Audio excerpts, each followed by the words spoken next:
کوئی ایسا طریقہ بتا دیں کہ قرآن پاک کو پڑھ کر اس سے فیض حاصل کیا جا سکے۔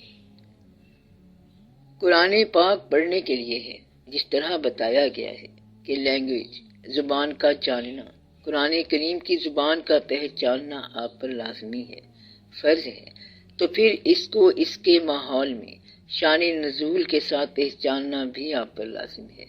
گویا کہ جب آپ قرآن شریف پڑھ رہے ہیں تو ساتھ ہی آپ سیرت پاک کا مطالعہ کر رہے ہیں کہ کون سی چیز کس مقام پر کس انداز سے اللہ کریم نے ارشاد فرمائی۔ پھر پرانی تاریخ، پرانی امتوں اور پیغمبروں کے واقعات سے بھی آگاہی ہوتی ہے، اور پھر قرآن کو زندگی کے حوالے سے پہچاننا کہ اس میں کون کون سے رخ بتائے جا رہے ہیں، مثلا کسب معاش ہے، انسانوں کے ساتھ لین دین ہے، آپ کی تنہائی ہے، محفل ہے، آپ کی اور آپ کے اعتقاد کے حصے ہیں، یعنی زندگی اور ماں باپ پر بھروسہ۔ پھر اس پہ آپ غور کریں کہ منشائے ایزدی کیا ہے کہ قرآن بھیجا گیا، اور پیغمبر صلی اللہ علیہ وآلہ وسلم کو بھی آپ لوگوں کو جب اللہ نے دنیا میں بھیجا ہے تو یہ کافی تھا کہ کھیل کود کرو اور وقت گزار کر چلے جاؤ، مگر آپ کی زندگی پر اللہ کا ایک چیک ہے، محاسبہ ہے، آپ کو اطلاع ملتی ہے کہ فلاں کام ایسے کرنا ہے۔ آپ کہہ سکتے تھے کہ میں اپنی زندگی گزار لوں گا، مگر اللہ کریم کا فرمان ہے کہ زندگی گزارنے کا طریقہ بھی میں بتاؤں گا، مگر وہ طریقہ خود نہیں بتایا بلکہ پیغمبروں کے ذریعے بتایا ہے، یا اس کتاب کے ذریعے۔ اس لیے اس کتاب کو منشائے ایزدی کے طور پر زندگی کے مفہوم کی داستان پہ غور کر کے اس کو حضور پاک صلی اللہ علیہ وآلہ وسلم کی زندگی پر اپلائی کریں کہ انہوں نے اس کتاب کے حوالے سے زندگی کیسے بسر کر کے دکھائی، تاکہ آپ لوگ بھی زندگی بسر کرنے کا شعور حاصل کریں۔ اگلی بات یہ دیکھنی چاہیے کہ حضور پاک صلی اللہ علیہ وآلہ وسلم کی زندگی نزول قرآن سے پہلے بھی منشائے قرآن کے مطابق تھی۔ اب یہ کمال کی بات ہے، قرآن کا نزول تو ایک خاص مدت میں شروع ہوا، اور آپ صلی اللہ علیہ وآلہ وسلم کی زندگی قبل نزول قرآن بھی منشائے قرآن کے عین مطابق ہے۔ قرآن کہتا ہے کہ سچ بولو، تو آپ صلی اللہ علیہ وسلم نزول قرآن سے پہلے اور بعثت سے پہلے بھی صادق تھے۔ گویا کہ قرآن کا منشا اور قرآن فہمی کا جو انداز ہے وہ یہ ہے کہ قبل قرآن جو ہے وہ بھی منشائے قرآن ہونا چاہیے۔ اگر آپ کو یہ کام نہ آئے کہ آپ ولنگلی اپنے آپ کو مکمل طور پر قرآن کے حوالے کر دیں، تب تک آپ کو قرآن فہمی نہیں ہوگی۔ اس میں کوئی سیکوینس نہیں ہے، جس طرح زندگی میں سیکوینس نہیں ہے، ترتیب نہیں ہے، اور یہی اس کی شان ہے۔ جس طرح زندگی میں ترتیب نہیں ہے، اسی طرح آپ کے شہروں میں نہیں ہے، گھروں میں نہیں ہے، لوگوں کی زندگی میں نہیں ہے، وجود میں نہیں ہے، ادب میں نہیں ہے، ستاروں میں نہیں ہے۔ کہیں ستارے ہیں اور کہیں اتنا بڑا سورج آ جاتا ہے۔ یہ جو بے ترتیبی ہے یہ کائنات کا حسن ہے۔ آپ کو بظاہر جو ترتیب کی کمی لگتی ہے یہ زندگی کا حسن ہے۔ اسی طرح آپ کو ایک بات بتائی جاتی ہے اور پھر ایک اور بات بتا دی جاتی ہے۔ جب تک آپ کو مکمل اعتماد نہیں ہوگا آپ کو اس میں لطف نہیں آئے گا۔ اللہ تعالیٰ ایک جگہ کسی امت کا حال بیان کر رہے ہوں گے اور پھر کہہ دیں گے کہ تم سچ بولا کرو۔ اسی طرح اللہ نے فرشتوں کو تعلیم دی کہ میرے علاوہ کسی کو سجدہ نہ کرنا، اور پھر حکم دے دیا کہ انسان کو سجدہ کرو۔ جس نے یہ انسسٹ کیا، اصرار کیا کہ کل کو آپ کا اور حکم تھا اور آج اور ہے، تو اس کو باہر نکال دیا گیا۔ تو کل کا حکم بھی اللہ کا تھا اور آج کا حکم بھی اس کا ہے۔ تو کل کا حکم مان رہا ہے مگر آج کا حکم نہیں مان رہا، اس لیے تو گیٹ آؤٹ ہو جا، باہر نکل جا۔ اس طرح وہ شیطان بن گیا۔ تو کل کا حکم دینے والا بھی اللہ ہے اور آج کا حکم دینے والا بھی اللہ ہے۔ وہ کہتا ہے کہ بنی اسرائیل کا یہ واقعہ ہے تو پھر ٹھیک ہے، یہ سارا برحق ہے۔ سیکوینس، ترتیب تب ہو جب اللہ تعالیٰ کسی کے سامنے جواب دے ہو، کوئی کہانی لکھنی ہو یا افسانہ لکھنا ہو جس کا سینٹرل آئیڈیا لکھنا ہو، مگر ایک سینٹرل آئیڈیا تو ہے نہیں کیونکہ ہر آئیڈیا سینٹرل آئیڈیا ہے، ہر آیت پورا قرآن ہے، یعنی کہ قرآن ایک ایسا علم ہے جس کا ہر پارہ مکمل قرآن ہے، بلکہ قرآن کا ہر لفظ پورا قرآن ہے اور پوری کتاب بھی قرآن ہے۔ تو قرآن کا ہر پارہ قرآن ہے، قرآن کا ہر لفظ قرآن ہے، اس کی ہر زبر قرآن ہے، ہر زیر قرآن ہے، اس کا منشا قرآن ہے، اور جس پر نازل ہوا وہ بھی قرآن ہے۔ آپ نے اب اس کو پہچاننا کیسے ہے؟ جب آپ اس کے قریب جائیں تو یہ بات ضروری ہے کہ اس پہ غور کریں کہ اس کتاب کو اللہ کریم کے بذریعہ وحی، بذریعہ جبرائیل امین علیہ السلام یا ڈائریکٹ، بہرحال اللہ کے پاس جو بھی سبب ہیں یا اسباب ہیں، یہ اللہ تعالیٰ کے کلام اور اللہ کے پیغمبر صلی اللہ علیہ وآلہ وسلم کی زبان مبارک سے آپ تک پہنچا۔ تو اس میں دو طاقتیں شامل ہو گئیں، اللہ بولنے والا اور زبان حضور پاک صلی اللہ علیہ وآلہ وسلم کی۔ تو اس کا ہر لفظ اتنا پاکیزہ ہے کہ اللہ کا بولا ہوا یا بھیجا ہوا اور اللہ تعالیٰ کے محبوب صلی اللہ علیہ وآلہ وسلم کی زبان سے نکلا ہوا ہے۔ اس لفظ کے ایک ایک پہلو پہ اگر آپ غور کریں تو آپ کو سمجھ آ جائے گی اور فیض ملے گا۔ یہ ترجموں کے حوالے سے نہیں بلکہ فیض کے حوالے سے سمجھ آئے گا۔ اللہ تعالیٰ نے خود یہ کتاب آپ کو سمجھا دی ہے، جیسا کہ کتاب کا منشا ہوتا ہے۔ وہ کہتا ہے کہ یہ کتاب ایسی ہے کہ اس میں شک شبہ نہ کرنا، اور یہ مکمل ہے۔ اس کتاب میں ہدایت ہے آپ لوگوں کے لیے، بشرط کہ آپ متقی ہوں۔ اب متقی ہونے کی شرط کو پہلے طے کرنا ہے، پورا کرنا ہے، اور پھر قرآن سے فیض لینا ہے۔ متقی کی تعریف اللہ نے فرما دی ہے کہ وہ غیب پر ایمان رکھتے ہوں۔ غیب کا لفظ ہر انسان کی سمجھ کے مطابق اپنے معنی بدلتا رہتا ہے۔ مثلا آپ کا جو بچہ ہے وہ آپ کی منشا سے غافل ہے، آپ اپنی منشا اور اختیارات کو حاضر سمجھتے ہیں، اور وہ آپ کی منشا اور اختیارات کو نہیں جانتا، تو اس کے لیے وہ غیب ہے اور آپ کے لیے وہ حاضر ہے۔ آپ کی جیب میں جو پیسہ ہے وہ فقیر کو معلوم نہیں ہے، وہ اس کے لیے غیب ہے اور آپ کے لیے حاضر ہے، اور آپ کے علم میں موجود ہے۔ وہ پیسہ جو جیب میں ہے آپ کے علم میں ہے، دوسرے کو نظر نہیں آ رہا تو اس کے لیے غیب ہے، آپ کے لیے وہ غیب نہیں ہے بلکہ حاضر ہے، علم میں ہے۔ گویا کہ جو چیز علم میں ہو مشاہدے میں ہو سکتی ہے اگر یقین ہو آپ کا، گویا کہ لطیف احساس بھی مشاہدہ ہو سکتا ہے، یقین کامل بھی مشاہدہ بن سکتا ہے۔ اگر یقین کا علم ہو تب بھی مشاہدہ ہو سکتا ہے۔ مثلا آپ کو یہ بتایا گیا کہ 2 اور 2 4 ہوتے ہیں تو آپ کے لیے یہ حاضر بات ہے۔ جس نے یہ علم نہ سیکھا ہو اس کے لیے مشکل ہے اور اس کے لیے یہ غیب ہے۔ ریاضی کا وہ علم جو آپ نے سیکھ لیا اور آپ کے دوست نے نہیں سیکھا، اس کے لیے وہ غیب ہے اور آپ کے لیے وہ حاضر ہے۔ اس کے لیے غیب ہے، اگرچہ علم موجود ہے تو ایک آدمی کا حاضر دوسرے کا غیب ہو سکتا ہے۔ لہذا غیب کیا ہے؟ لا علمی کا نام، اور حاضر کیا ہوا؟ علم کا نام۔ جس چیز سے آپ غافل ہیں وہ آپ کا غیب ہے، اور جس چیز سے آپ باخبر ہیں وہ آپ کا حاضر ہے۔ جس چیز پر آپ کا ایمان یقین کی حد تک اور مشاہدے کی حد تک ہے وہ آپ کا حاضر ہے۔ آپ جس بکرے کو قربانی کے لیے پالتے ہیں آپ جانتے ہیں کہ اس بیچارے کا مقدر کیا ہے، اور اسے پتہ نہیں ہوتا کہ میرا مقدر کیا ہے، تو مقدر بھی آشنائی کی بات ہے۔ اگر آپ کو آشنائی ہو جائے کہ کس کا مقدر کیا ہے تو آپ کے لیے وہ حاضر ہے، اور جس کو آشنائی نہ ہو اس کے لیے غیب ہے۔ اللہ تعالیٰ نے بار بار بتایا ہے کہ زندگی عارضی ہے یا فانی ہے، اب یہ بات آپ کے لیے غیب ہے۔ لیکن اگر آپ کو کامل یقین آ جاتا ہے کہ زندگی میں یہ ہوگا، بڑے ہوں گے، نوکری کریں گے، پھر ریٹائر ہو جائیں گے، اور پھر وہی ہوگا جو ہونا ہے، یعنی کہ ہم نہیں ہوں گے، اگر اس حد تک یقین آ گیا تو یہ مشاہدہ بن سکتا ہے۔ یہ انسان کے غیب کی بات ہے، اور انسانوں کا غیب درجہ بدرجہ معلوم کے درجے کے مطابق پھیلتا رہتا ہے۔ بعض اوقات آپ آگاہ نہیں ہوتے۔ فرضی سے بھی پوشیدہ ہے شاطر کا ارادہ۔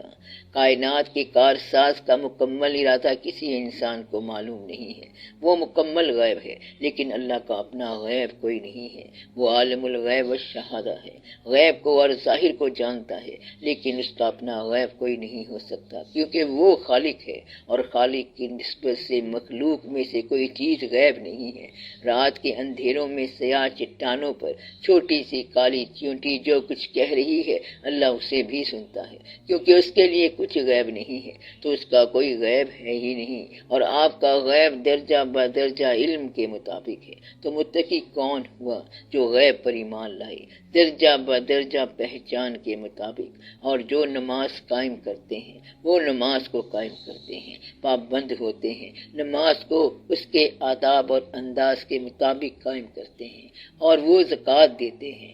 زکوٰۃ ایک مکمل ضابطہ ہے کہ اتنے پیسے اتنے عرصے کے لیے ہوں تو اتنے پیسے واجب الادا ہیں بحق سرکار عالیہ مالک کائنات یعنی اللہ کے نام، اور اپنی آخرت پر یقین رکھتے ہیں، اپنی فوری عاقبت اور اپنی آخرت دونوں پر یقین کرتے ہیں۔ تو دو طرح کی آخرت ہو گئی، ایک یہاں پر اور ایک یوم آخرت کے وقت آپ کے ان اعمال کا نتیجہ یا ان اعمال کی ججمنٹ فیصلے کا دن ہے۔ اس دن آپ اپنے اعمال کی جزا یا سزا پائیں گے۔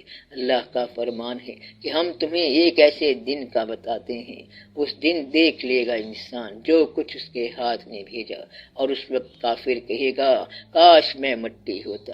وہ ایسا بھاری دن ہوگا، کافر کہے گا کہ آج کے دن اگر یہ محاسبہ ہونا تھا، حساب کتاب ہونا تھا تو کاش میں مٹی ہوتا اور انسان نہ ہوتا، کیونکہ اب میں جواب دہی میں آ گیا۔ وہ ایسا وقت ہے جسے سخت وقت کہتے ہیں، اور یہ آخرت کا دن ہے۔ اللہ نے فرمایا کہ آخرت پر ایمان رکھنے والے، نماز ادا کرنے والے، زکوٰۃ دینے والے، غیب کو ماننے والے، اور جو کچھ آپ صلی اللہ علیہ وآلہ وسلم پر نازل ہوا اس کو ماننے والے، جو آپ صلی اللہ علیہ وسلم سے پہلے نازل ہوا اس کو ماننے والے، یقین کے ساتھ اور اعتماد کے ساتھ۔ تو یہ تو ہو گئی متقی کی ابتدائی صفات۔ ابھی وہ متقی ہے، اس کے پاس علم نہیں ہے، ہدایت نہیں ہے، اور ہدایت تو اب ملے گی۔ تو یہ قرآن متقی کو ہدایت دیتا ہے، تو یہ ہو سکتا ہے کہ کافر بھی ہو اور قرآن کو مانتا ہو۔ ہم یہ بھی مانتے ہیں کہ کافروں نے حضور پاک صلی اللہ علیہ وآلہ وسلم کی شان میں کتابوں میں لکھا، اور اسلام سے پہلے زکوٰۃ بھی ہے، نماز بھی ہے، الہام بھی ہے، کتابیں بھی ہیں، صحیفے بھی ہیں، بائبل بھی ہے، لیکن جب تک ہدایت کے سرچشمہ قرآن پاک سے ہدایت نہ ہو تو ہدایت نہیں ہے۔ تو اعتقاد والے کو قرآن پاک سے ہدایت ملے گی۔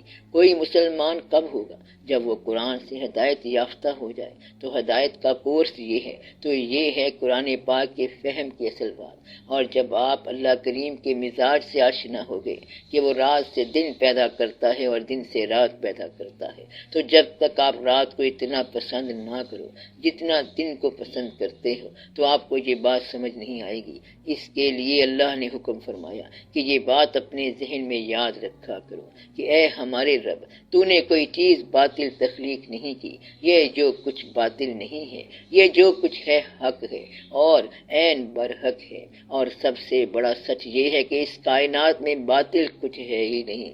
تو خالق کے حوالے سے تخلیق کا ہر شعبہ برحق ہے۔ اللہ کا حکم جب ہو جائے تو وہ چیز حلال ہے، اور حکم عدولی والی چیز حرام ہے، ورنہ باقی حلال حرام کچھ بھی نہیں ہے۔ یعنی اگر اللہ کہے کہ یہ حکم ہے کہ آپ ایسا نہ کرنا اور آپ کر گئے تو یہ حرام ہے، پھر گناہ کیا ہوا؟ منشائے عزتی کے علاوہ کام گناہ ہے۔ ہر وہ عمل گناہ ہے جو مالک کو ناپسند ہو، چاہے وہ ریاکاری کی عبادت ہی ہو۔ مطلب یہ ہوا کہ آپ نے اپنی زندگی کو اللہ کی پسند کے مطابق ڈھالنا ہے۔ یہ کب ہو سکتا ہے؟ جب آپ اپنی زندگی میں سے اپنی پسند نکالو۔ اپنی زندگی میں سے جب تک اپنی پسند نہ نکالو تو اس زندگی سے نکلنا مشکل ہوگا۔ اس زندگی کو اللہ کی پسند کے مطابق گزارو تو آپ کے لیے رہنا بھی آسان ہے اور آپ کے لیے جانا بھی آسان ہے۔ اگر وہ کہے کہ زندہ رہو تو آپ زندہ رہو، اور وہ کہے کہ واپس آ جاؤ تو پھر واپس آ جاؤ۔ تو وہ زندگی اللہ کی پسند کی تھی۔ اس نے جب تک ہمارے لیے پسند کیا ٹھیک تھا۔ جو کچھ اس نے پسند کیا ہمیں وہ پسند ہے، اور جو کچھ اللہ کو پسند نہیں ہے ہم اس پسند سے توبہ کرتے ہیں۔ ہم توبہ کرتے ہیں ان دعاؤں سے جو تیری بارگاہ میں قبولیت حاصل نہیں کر سکتی۔ ہم اس خواہش سے توبہ کرتے ہیں جو تجھے ہمارے لیے پسند نہیں ہے۔ جب یہ باتیں سمجھ آ جائیں تو پھر آپ قرآن فہمی کی طرف جائیں۔ ایک بات یاد رکھنا کہ اس شخص کو قرآن سمجھ نہیں آ سکتا جو اللہ سے پوچھنے لگ جائے کہ تو نے یہ کیوں کیا، بلکہ تم سے پوچھا جائے گا کہ تم نے ایسا کیوں کیا۔ قرآن پڑھتے وقت تمہیں لگے گا کہ اللہ نے ایک بات کی ہے اور پھر دوسری اس کے برعکس کی ہے۔ اللہ یتیم کو پیدا کرتا ہے اور تمہیں کہتا ہے کہ پیسے سے اس کی مدد کرو، اور خود یتیم کی مدد نہیں کرتا، اور یہ کرتا کہ اسے یتیم ہی نہ کرتا، مگر وہ یتیم کر دے گا اور تمہیں کہے گا کہ تم اس کی مدد کرو۔ اسی طرح اللہ تعالیٰ سب کو پیسہ دینے والا ہے اور تمہیں کہتا ہے کہ تم اللہ کو قرض دو، پیسہ دے دو۔ اب اللہ کو قرضے کی کیا ضرورت ہے؟ تو وہ دیتا بھی آپ ہے اور مانگتا بھی آپ ہے۔ اب یہ ایسا کھیل ہے کہ اس کو آپ یقین کے ساتھ دیکھیں گے تو یہ آسان ہو جائے گا۔ وہ جو چاہے کرے، جیسا کرے، وہ خالق کائنات ہے۔ چاہے تو پیسہ دے دے، چاہے تو یتیموں کو اور غریبوں کو پیغمبر بنا دے، اور چاہے تو بادشاہ کو برباد کر دے، محروم کر دے، چاہے تو ابلیس کو شیطان بنا کے باہر نکال دے۔ آپ نے اللہ تعالیٰ کے کام میں کبھی دخل نہیں دینا۔ جیسا اللہ نے فرمایا ہے آپ مانتے چلے جائیں، یعنی اللہ کا جو بھی فرمان ہے۔ اللہ نے فرمایا ہے کہ یہ لوگ آپ صلی اللہ علیہ وآلہ وسلم سے پوچھتے ہیں اس خبر کے بارے میں جس میں ان کے اندر اختلاف پایا جاتا ہے۔ کچھ مانتے ہیں کہ آخرت ہوگی، کچھ مانتے ہیں کہ آخرت نہیں ہوگی۔ تو جب حضور پاک صلی اللہ علیہ وآلہ وسلم سے پوچھا گیا کہ وہ آخرت کا واقعہ کب ہوگا، تو اللہ تعالیٰ نے اس کا جواب دیا، اس عظیم خبر کے بارے میں یہ پوچھتے ہیں جس کے بارے میں ان کا اختلاف ہے۔ کیا میں نے آسمان پیدا نہیں کیا؟ کیا میں نے پہاڑ کو میخوں کی طرح نہیں گاڑا؟ کیا میں نے زمین بچھونا نہیں بنائی؟ سوال آخرت کے بارے میں تھا، اور فرمایا یہ جا رہا ہے کہ ادھر دیکھو، یہ پہاڑ ہیں، یہ میدان ہیں، یہ سمندر ہے، پھر تمہیں ہم نے ازواج میں بنایا۔ تو جواب مکمل ہو گیا، مگر سوال تو آخرت کے بارے میں تھا۔ تو اللہ نے فرمایا کہ تم یہ دیکھو کہ جب یہ ساری چیزیں بنانا ہمارے لیے مشکل نہیں ہے تو پھر باقی ہمارے لیے کیا دقت ہے؟ یہ دیکھو کہ میں کر کیا رہا ہوں۔ کبھی اللہ نے فرمایا کہ اونٹ کو دیکھو کہ اس کی تخلیق کیسے ہوئی ہے۔ تمہیں تو بات سمجھ نہیں آ رہی، تم یہ سوچ رہی ہو کہ میں دوبارہ زندہ کرنے پر کیسے قادر ہوں۔ تو یہ سب سے پہلی بار کیسے بنا لیا تھا؟ میں جو چیز پہلی دفعہ کر سکتا ہوں وہ دوبارہ بھی کر سکتا ہوں۔ کیا تم نے یہ نہیں دیکھا کہ بہار میں باغ لہلہاتے ہیں، پھر ہوا آ جاتی ہے اور خزاں آ جاتی ہے، باغ مرجھا جاتے ہیں، پھر ایک بار بہار کی ہوا آتی ہے اور سب کھل جاتے ہیں۔ تو میرے لیے کیا مشکل ہے؟ آپ لوگ دن میں چہکتے رہتے ہو، رات کو سو جاتے ہو، اور صبح پھر بہار آ جاتی ہے۔ مرنے کے بعد زندہ ہونا ایسے ہے جیسے سو کر اٹھنا۔ یہ اللہ کے لیے کیا مشکل ہے؟ تو آپ یقین کے ساتھ دیکھیں کہ اللہ تعالیٰ اب بھی ایور ناؤ زندگی سے موت اور موت سے زندگی پیدا کرتا رہتا ہے، زندہ سے مردہ اور مردہ سے زندہ پیدا کرتا رہتا ہے، رات سے دن اور دن سے رات آج بھی پیدا ہو رہی ہے۔ اس لیے اللہ تعالیٰ کی بات کو سمجھنے کے لیے، قرآن کریم کو سمجھنے کے لیے بڑے ادب کی ضرورت ہے۔ اور اس میں ایک بڑی ضروری بات ہے کہ سارا قرآن آپ کے لیے نہیں ہے۔ مثلا اللہ تعالیٰ کا فرمان ہے کہ میں نے منافق کو سزا دینی ہے، تو یہ بات آپ کے لیے نہیں ہے کیونکہ آپ منافق نہیں ہیں، اور یہ اطلاع تو منافق کو دی جا رہی ہے کہ تمہیں سزا دی جائے گی۔ پھر یہ کہ کافروں کو ہم نے سزا دینی ہے، ایک کھولتی ہوئی آگ ان کا انتظار کر رہی ہے۔ تو کیا یہ فرمان آپ کے لیے ہے؟ نہیں۔ اس سے آپ کا کیا تعلق؟ مومنوں کو کہیں نہیں کہا گیا کہ تم دوزخ میں جاؤ گے۔ تو قرآن کریم کو سمجھنے سے پہلے ضروری ہے کہ آپ پہلے اپنا ایک نام رکھیں کہ آپ کون ہیں۔ اگر کوئی منافق ہو کے قرآن کریم کو پڑھے گا تو اس کے لیے سزا آنے والی ہے، اگر کافر ہو کے پڑھ رہا ہے تو اس کے لیے عذاب تیار ہے، اگر کوئی مومن ہو کے پڑھ رہا ہے تو اس کے لیے تو بشارتیں ہیں۔ تو آپ پہچان لیں کہ کس کے لیے کیا چیز ہے۔ آپ یہ کرتے ہیں کہ ہوتے مومن ہیں اور کافروں کا عذاب پڑھ کے آ جاتے ہیں اور کہتے ہیں کہ قرآن میں بڑی سزا لکھی ہوئی ہے۔ یہ سزا آپ کے لیے تو نہیں ہے، مومن کے لیے تو کہیں سزا نہیں لکھی ہوئی۔ اگر کسی منافق کے لیے سزا لکھی ہوئی ہو تو آپ کا اس بات سے کیا تعلق ہے؟ اگر پہلی قوموں کا واقعہ لکھا ہوا ہے کہ انہوں نے پیغمبروں کے ساتھ وفا نہ کی تو انہیں ایک آواز کے ساتھ ختم کر دیا، تو آپ تو پیغمبر صلی اللہ علیہ وآلہ وسلم کے ساتھ وفا کر رہے ہیں۔ اگر نہیں کر رہے تو وفا کرو۔ تو قرآن پاک کو پڑھنے سے پہلے اپنا نام رکھ لو کہ آپ کون ہیں۔ اگر آپ مومن ہیں تو مومنوں والی بات پڑھنا، اور جو کافروں کے لکھی ہے اور جو کافروں کے لیے لکھی ہوئی ہے وہ آپ پڑھ تو لینا، لیکن وہ حکم آپ کے لیے نہیں ہے۔ منافق کی بات آپ کے لیے نہیں، پرانی امتوں کی سزا کا تعلق آپ کے ساتھ نہیں ہے۔ آپ کے لیے کیا حکم ہے کہ مومن قرآن پڑھ رہا ہے اور مومن بتائے کہ اس کے لیے اللہ کا کیا حکم ہے۔ اس کے لیے ایمان کی باتیں ہیں، اس کے لیے بشارت ہے، اس کے لیے حکم ہے کہ وہ ہمیشہ جنت میں رہے جس کے نیچے نہریں بہتی ہیں اور ان کے لیے حور مقصورات خیام خیموں میں پوشیدہ حوریں ہیں، اور وہ ساری نعمتیں ہیں جو سورہ رحمان میں ہیں اور جنہیں آپ جھٹلانا نہیں۔ تو مومن کے لیے بشارت ہی بشارت ہے۔ آپ مومن ہو کے قرآن پڑھتے ہیں لیکن اسے پڑھ کے اداس ہو جاتے ہیں، یہ آپ کے لیے بڑی ہی افسوسناک بات ہے۔ تو آپ نے قرآن پاک کو اس انداز سے پڑھنا ہے کہ اس میں آپ کے لیے کیا لکھا ہے۔ قرآن پاک میں اس میں کہیں نہ کہیں آپ کا تذکرہ ہوگا۔ اب اس میں راز کی بات یہ ہے، فقراء نے بتایا ہے کہ اگر آپ اپنے آپ کو قرآن کے حوالے کریں تو اللہ تعالیٰ کا کلام جو تعلیل میں ہے وہ کسی وقت بھی آواز میں آ جائے گا، یعنی کہ آپ قرآن پڑھ رہے ہیں، جب تک پڑھتے جا رہے ہیں یہ نظر آتا جا رہا ہے۔ اللہ جو کہ قرآن بھیجنے والا ہے وہ حاضر ہے اور موجود ہے۔ جس ذات پر یہ کلام نازل ہوا ہو، جس ذات صلی اللہ علیہ وآلہ وسلم پر نزول کلام مجید ہو، وہ ذات صلی اللہ علیہ وسلم کم نہیں ہے مقدس کتاب سے، تو وہ ذات صلی اللہ علیہ وآلہ وسلم بھی موجود ہیں، آپ بھی موجود ہیں۔ اب دعا کرو، یا اللہ اس کلام سے آواز بھی آنی چاہیے۔ اگر آپ اپنے آپ کو قرآن کے حوالے کریں تو کوئی نہ کوئی آیت ایسی ہوگی جو آپ کی زندگی کے لیے پورا فرمان ہوگا، اور وہ آیت نمایاں ہو کے آپ کے لیے آ جائے گی اور وہ آپ کو گائیڈ لائن مہیا کرے گی۔ یہ کسی فعل کی بات نہیں ہے بلکہ اللہ کے حکم کی بات ہے۔ اللہ بہتر جانتا ہے، کوئی زندگی قرآن پاک کے حکم سے باہر نہیں ہو سکتی، کوئی زندگی ایسی نہیں ہے جس کو قرآن پاک سے گائیڈ لائن نہ ملے۔ اگر آپ مصنف ہوتے تو جو آپ کی کتاب پڑھتا آپ اس سے خوش ہو جاتے۔ اسی طرح اگر آپ کہیں پردیس میں جاتے اور کسی کو دیکھتے کہ وہ آپ کی کتاب پڑھ رہا ہے تو آپ کو بڑی خوشی ہوتی۔ جب آپ اللہ کی کتاب پڑھتے تو اللہ حاضر ناظر اور موجود ہے، اگر وہ کسی وقت جواب دے دے تو کیا بعید ہے، یہ اس وقت ہو سکتا ہے جب آپ ادب میں ہوں۔ اگر بتانے کے لیے ادب کرو گے تو نہیں ہوگا، اور اگر سمجھ کر کرو گے تو ٹھیک ہے۔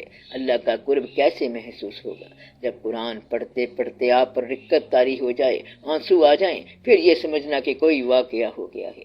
قرآن پاک پڑھتے پڑھتے اگر کوئی مشاہدہ کھل جائے تو سمجھو کہ بات بن گئی۔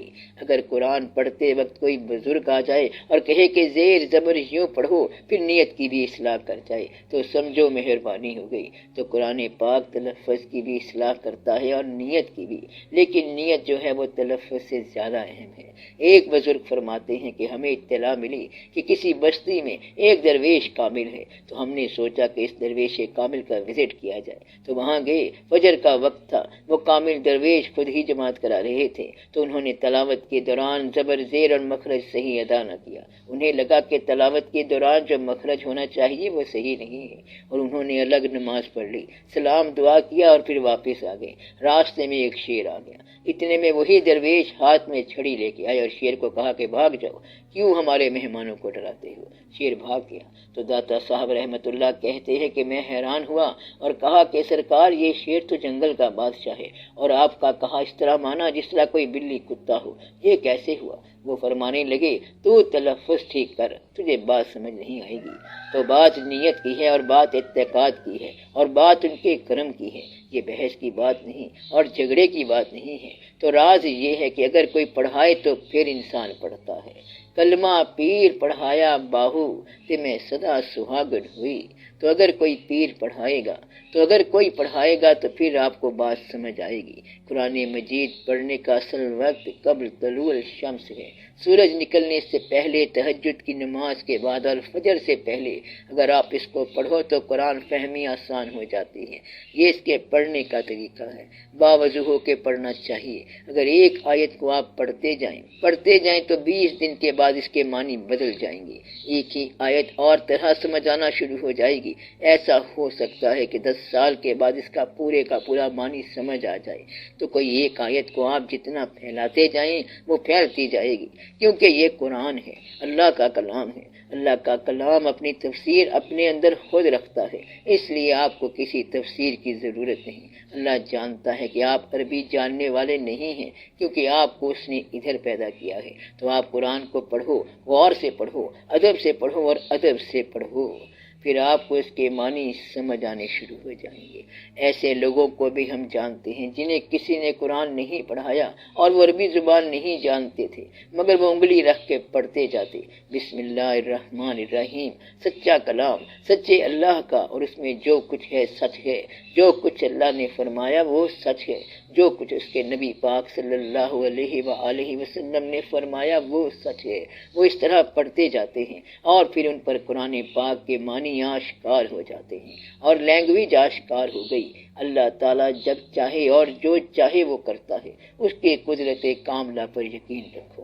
وہ چاہے تو آپ کو عربی دان بنا دے اور چاہے تو آپ کو فارسی بھول جائے۔ اس لیے یہ بات یاد رکھنا کہ اللہ ہی مالک ہے۔ علم پر بھروسہ نہ کرنا، کاریگری نہ کرنا، پوری طرح ادب کے ساتھ قرآن پڑھو تو آپ کو ساری بات سمجھ آ جائے گی، راز سمجھ آ جائے گا۔ تو آپ قرآن کے پاس معصومیت کے ساتھ جاؤ، قرآن پاک پڑھنے کی دوسری شرائط پوری کرو اور حضور پاک صلی اللہ علیہ وآلہ وسلم پر بھروسہ اور اعتماد رکھو، پھر ساری بات سمجھ آ جائے گی۔